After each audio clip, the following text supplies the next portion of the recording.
ओम हर हर महादेव शिव शंभो बाबा धवलेश्वराय वालालिंगाय नमो नमः। दीपं यदि परं ब्रह्म दीपं यदि जनार्दनः दीपहरतु मे पापो पूजा दीप नमस्तुते।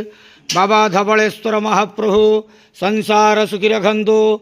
आज शुभ शुक्रवार रे समस्त श्रद्धालु भक्त मानू आश्रीपद करंतु, मनस्कामना पूर्ण करंतु, कर्म क्षेत्र उन्नति करंतु, ग्रहरिष्ट खंडन करंतु, जगतर मंगल करंतु, विश्वर कल्याण करंतु, आपणकर नाम प्रकाश करंतु, सेवकर डाक श्रवण करंतु, समस्त गुआवसा भक्त मानकर मनस्कामना पूर्ण करंतु।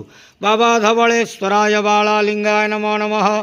संसार सुखी रखंतु आनंद गेवार। हरि बोलो।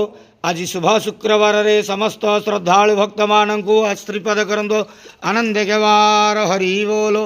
हर हर महादेव शिव शंभो बाबा धवलेश्वराय बालालिंगाय नमो नमः।